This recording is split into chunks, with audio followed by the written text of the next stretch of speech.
సంవత్సరాల తరబడి ఎన్ని మందులు వాడినా మీ మోకాల నొప్పులు తగ్గట్లేదా? ప్రాణ పెయిన్ క్లినిక్ లో అత్యాధునిక చికిత్స.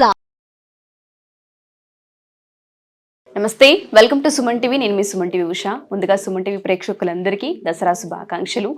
సో దసరా అనగానే చాలా మందికి చాలా పాజిటివ్ వైబ్స్ అండ్ దాంతోపాటు చాలా ప్రత్యేకత ఉంటుంది ఈ పండుగకి. ఈ 9 రోజులు కూడా అమ్మవారిని పూజించి 10వ రోజు దసరా పండుగగా విజయదశమిగా మనం జరుపుకుంటూ ఉంటాం. ప్రత్యేకించి ఈ రోజు ఏ సంకల్పాలు తీసుకోవాలి, ఎటువంటి పూజను నిర్వహించాలి, ఏం చేస్తే మంచిది, మన సంకల్పాన్ని అమ్మవారి ముందు ఏ విధంగా అర్చించుకోవాలి అన్న విషయాలపైన అండ్ దాంతోపాటు లా ఆఫ్ అట్రాక్షన్ ఏం చెప్తుంది, విజయదశమికి లా ఆఫ్ అట్రాక్షన్కి సంబంధించిన థియరీ ఏంటి, ఒకసారి కల్పన గారిని అడిగి తెలుసుకుందాం. నమస్తే కల్పన గారు. నమస్తే ఉషా గారు. మీకు కూడా విజయదశమి శుభాకాంక్షలు. థ్యాంక్ యూ ఉషా గారు, మీకు కూడా విజయదశమి శుభాకాంక్షలు. Thank you ma'am, thank you so much.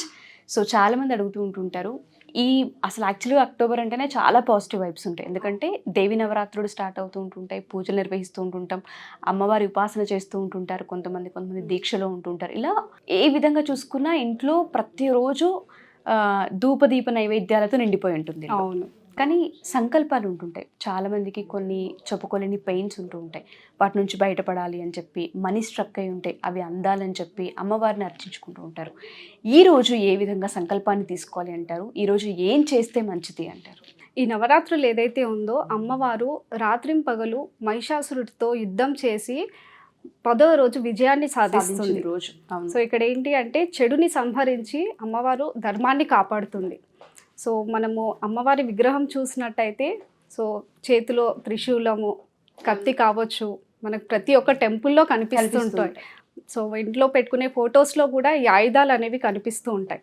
So అమ్మవారిని చూడగానే మనకి ఒక డివైన్ ఎనర్జీ, ఒక శక్తి స్వరూపిణి లాగా అనిపిస్తుంది అనమాట. సో ఏంటి అంటే మనం ఏది అడిగితే అది ఇస్తుంది. సో అమ్మవారు ఎలా అయితే విజయాన్ని సాధించారో మనం కూడా మన లైఫ్లో మన ఛాలెంజెస్, ప్రాబ్లమ్స్ ఏవైతే ఉన్నాయో వాటి నుంచి కాపాడమని మనము అడిగితే అమ్మవారిని తప్పకుండా మనకి కూడా ఒక విక్టరీ, ఒక సక్సెస్ అనేది ఇస్తుందన్నమాట. అందరూ కూడా ఏంటి అంటే మార్నింగ్ అమ్మవారికి పూజ చేసి నైవేద్యాలు సమర్పించి, సో అలాగే ఆయుధాలకు కూడా పూజ చేస్తారు. అమ్మవారు ఎలా అయితే యుద్ధంలో ఆయుధం ఉపయోగించారో సో మనకు కూడా ప్రతి ఒక్కరికి ఆయుధం అనేది ఉంటుంది మన లైఫ్ని కాపాడుకోవడానికి. చెప్పాలి అంటే ప్రతి ఒక్కరు కామన్గా యూజ్ చేసే ఆయుధం మనం వెహికల్స్, వాహనాలు. సో ఏంటి అంటే అంటే మనకి యాక్సిడెంట్స్ నుంచి కాపాడడం కావచ్చు, సో ఇన్ టైంకి ఆఫీస్కి వెళ్ళడానికి, సో మనకు ఒక సేఫ్టీ అనేది ఇస్తుంది అనమాట, అదొక ఆయుధం లాగా. సో ఆ రోజు మనము మార్నింగ్ పూజ చేసుకుంటాము. పూజ చేసుకున్న తర్వాత సో మనం కూడా మన వెహికల్స్ ఏవైతే ఉన్నాయో నీట్గా వాటర్తో శుభ్రం చేసుకొని, సో వాటికి మంచిగా పూలతో అలంకరించి పూజ చేయాలి మన వెహికల్స్కి. సో మనము ఓం స్వస్తిక్ సింబల్స్ కూడా ఇవ్వాలి. సింబల్స్ ఏవైతే ఉన్నాయో అవి పాజిటివ్ ఎనర్జీని అట్రాక్ట్ చేస్తుంది, అంటే మనకు ఒక ప్రొటెక్షన్ ఇస్తుంది, ఆపద నుంచి కాపాడుతుందని. సో మనం వెహికల్స్ కొన్నప్పుడు కూడా పంతులుగా ఓం సింబల్స్ రాస్తూ ఉంటుంటారు. అవును, వెహికల్ పైన ఓం అండ్ స్వస్తిక్ 2 సింబల్స్ అలాగే మన ఇంటి ముందు కూడా వేస్తూ ఉంటాం. సో అట్లా అనమాట. సో వెహికల్స్కి పూజ చేయాలి. అలాగే ప్రతి ఒక్కరికి కూడా డిఫరెంట్ ఆయుధాలు ఉంటాయి. సో ఒక్కొక్క ప్రొఫెషన్ని బట్టి ఒక్కొక్కలాగా ఉంటుంది. ఇప్పుడు సపోజ్ మ్యూజిషియన్స్నే తీసుకుందాం. సో వాళ్ళకి వయలిన్, గిటారు, తబలా, వీణ, సో ఇవన్నీ వాళ్ళ ఆయుధాలు, అంటే వాళ్ళ లైఫ్ని లీడ్ చేస్తుంది అనమాట. సో ఒక్కొక్క ప్రొఫెషన్కి ఒక్కోలాగా. ఇప్పుడు సపోజ్ టీచింగ్ ప్రొఫెషన్ని తీసుకుందాం. సో బుక్స్ ఆయుధాలు, వాళ్ళకి పెన్స్. అలాగే ఇప్పుడు ఆన్లైన్ కోచింగే అనుకుందాం. సో వాళ్ళకి ల్యాప్టాప్స్. సో ఇవన్నిటికీ కూడా మనం పూజ చేసుకోవాలి ఆ రోజు. ఇవన్నీ ఎందుకంటే మన లైఫ్ని లీడ్ చేస్తున్నాయి కాబట్టి. ఓకే. సో ఇప్పుడు సపోజ్ ఫర్ ఎగ్జాంపుల్ ఫోటోగ్రాఫర్స్ ప్రొఫెషన్ని తీసుకుందాం. సో వాళ్ళ ఆయుధాలు వచ్చేసి tripods, camera related equipments. So అలా ఒక్కో ప్రొఫెషన్కి ఒక్కో ఆయుధం ఉంటుంది. సో ఇప్పుడు డాక్టర్స్ని తీసుకుందాం, వాళ్ళ మెయిన్ ఆయుధం సెటస్కోప్. సో ఇలా మన ఆయుధాలకు కూడా పూజ చేసినట్టయితే మన లైఫ్కి ఒక ప్రొటెక్షన్ అనేది ఉంటుంది. అండ్ దాంతోపాటు గ్రాటిట్యూడ్ చెప్పుకోవడానికి ఇది ఒక మంచి రోజు అని కూడా చెప్పొచ్చు. మీరు అన్నట్టుగానే మనకి ఏదైతే హెల్ప్ అవుతూ ఉంటుందో, మనం ముందుకు వెళ్ళడానికి ఏదైతే సహాయపడుతుందో మన జీవితంలో, వాటన్నింటికి సంబంధించి ఈరోజు పూజించడం అంటే ఒక రకంగా మనం కృతజ్ఞత చెప్పుకున్నట్టే దేవుడికి. నాకు ఇవన్నీ ఇచ్చినందుకు థ్యాంక్స్ అని చెప్తూ ఉంటుంటాము.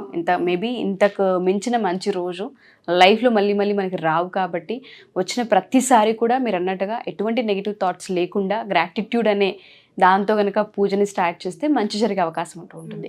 బట్ ఎలా అంటారు? సో ఇలా ఈ ఆయుధాలని పూజ చేయడానికి రీజన్ ఏంటి అంటే వాటిని మనము గౌరవిస్తున్నట్టు.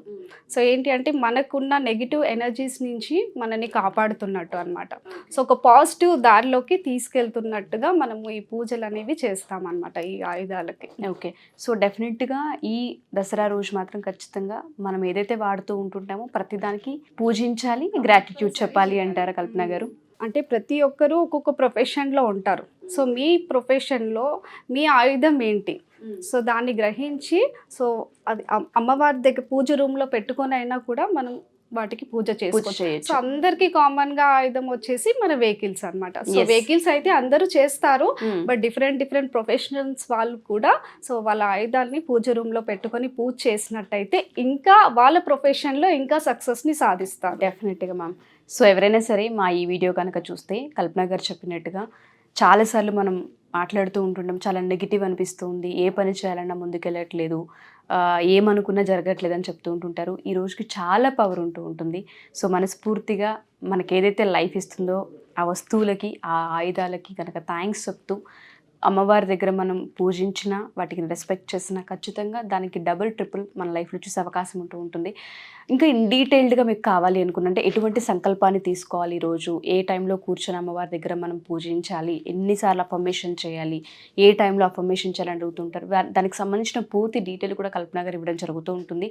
ఎవరికైనా సరే పర్సనల్గా ఒకసారి మాకు ఈ ప్రాబ్లం ఉంది, దీనికి తగ్గట్టు అఫర్మేషన్ కావాలి అనుకుంటున్నాం, మేము మెడిటేషన్ క్లాసెస్కి జాయిన్ అవ్వాలనుకుంటున్నాం, ప్రత్యేకించి దసరా రోజు ఖచ్చితంగా మేము సంకల్పాలు తీసుకోవాలనుకుంటున్నాం, వాళ్ళందరికీ కూడా ఈరోజు చాలా పెద్ద హెల్ప్ అవుతుంటుంది. కింద స్క్రోల్ అవుతున్న కాంటాక్ట్ నెంబర్ని కాంటాక్ట్ చేస్తే కల్పన గారి టీం మీకు పూర్తి వివరాలు అందిస్తారు. ఉషా గారు, వ్యూవర్స్కి ఒక చిన్న పాయింట్ యాడ్ చేద్దాం అనుకుంటున్నాను. సో మనకు ఎమోషనల్గా మెంటల్గా స్ట్రాంగ్ అవ్వడానికి కూడా మనకి టూల్స్ ఉంటాయి, స్పిరిచువల్ టూల్స్ ఉంటాయి. సో ఏంటి అంటే అవి కూడా మనకి ఒక ఆయుధం లాగానే. సో చెప్పాలి అంటే జపమాల యూజ్ చేస్తూ ఉంటాం, రుద్రాక్ష యూజ్ చేస్తాం. సో అవి కూడా మనకి ఏంటి అంటే ఎవిల్ ఎనర్జీస్ నుంచి మనని ప్రొటెక్ట్ చేయడానికి. సో అవి కూడా మనని మెంటల్గా స్ట్రాంగ్ చేస్తుంది కాబట్టి వాటికి కూడా పూజ చేస్తే బాగుంటుంది. ఎవరైతే అవి ప్రత్యేకంగా వాళ్ళ డైలీ రొటీన్ లైఫ్లో యూజ్ చేస్తారో సో అవి కూడా ఆయుధాల్లాగా భావించి సో వాటికి కూడా పూజ చేస్తే ఇంకా బాగుంటుంది. వాటికి కూడా ఒక పాజిటివ్ ఎనర్జీ ఫీల్ చేసినట్టు ఉంటుంది. Thank you ma'am. Thank you so much. Thank you so much Usha గారు.